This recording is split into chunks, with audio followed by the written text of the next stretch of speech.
Assalamualaikum warahmatullahi wabarakatuh. Selamat malam Bapak dan Ibu dosen sekalian. Perkenalkan nama saya Dinda Talia Fahira dengan NIM 182222055. Pada kesempatan kali ini saya akan mempresentasikan presentasi saya mengenai sinyal yaitu mengenai sampling dan reconstruction untuk memenuhi kuis pertama mata kuliah Multimedia System.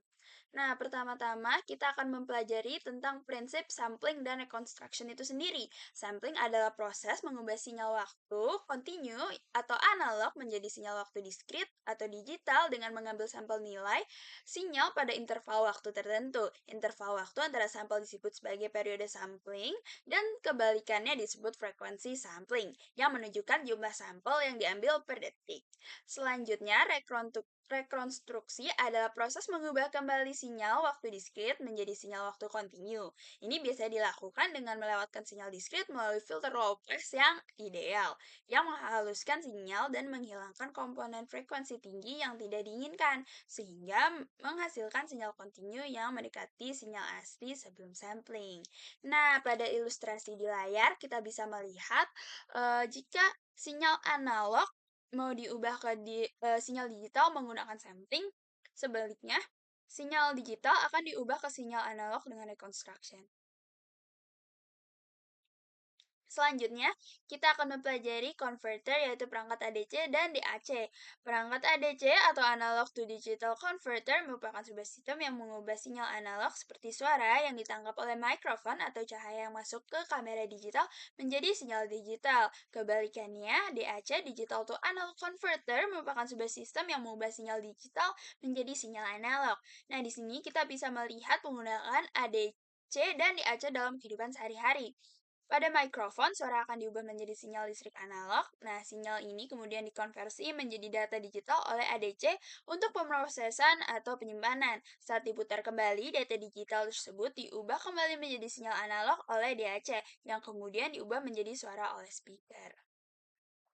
Selanjutnya kita akan mempelajari mathematical formulation dari sampling and reconstruction ini. Yang pertama ada direct delta.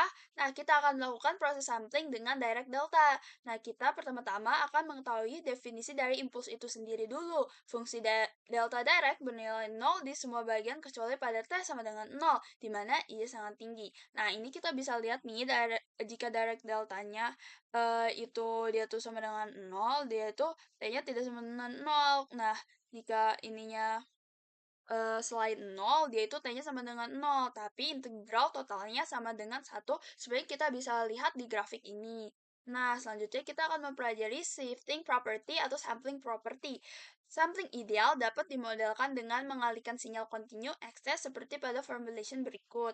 Nah, hasilnya adalah sinyal tersampel yang terdiri dari nilai-nilai excess pada waktu-waktu diskrit T sama dengan T0, yang kita bisa lihat di grafik ini. Selanjutnya adalah Fourier transformation. Fourier transformation sendiri mengubah fungsi waktu menjadi representasi frekuensi yang memungkinkan analisis komponen frekuensi dalam sinyal yang kita bisa lihat di mathematical formulation berikut. Nah, dengan menerapkan transformasi Fourier pada sinyal tersampel X T0, spektrum frekuensi sinyal AC akan berulang secara periodik dengan periode 1 per T. Hal ini dapat menyebabkan tumpang tindih spektrum atau aliasing. Jika frekuensi sinyal AC melebihi setengah dari frekuensi sampel atau yang kita bisa sebut frekuensi Nyquist. Nah, selanjutnya kita akan mempelajari low pass filter. Tadi setelah melakukan sampling dengan direct delta, kita bisa melakukan rekonstruksi kembali sinyal digital ke sinyal analog dengan low pass filter. Nah, dari sampling tadi kita tuh udah mengetahui bahwa transformasi Fourier dari sinyal sampel FST ini seperti dengan formulasi seperti ini. Untuk merekonstruksi sinyal asli dari sampel-sampelnya diperlukan filter low pass yang ideal yang dapat menghilangkan komponen frekuensi tinggi yang muncul akibat proses sampling. Nah, filter ini memiliki respon frekuensi seperti berikut. Nah, respon impuls ditemukan dengan mengambil transformasi Fourier inverse nih, atau yang kita sebut fungsi sinc yang akan kita pelajari di slide berikutnya.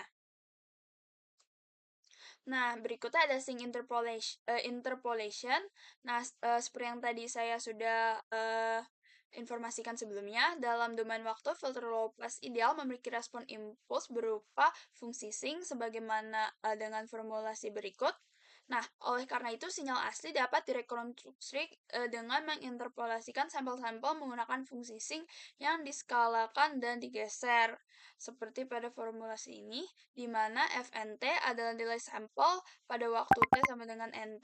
Interpolasi sync memastikan bahwa sinyal kontinu yang direkonstruksi sesuai dengan sinyal asli sebelum proses sampling itu.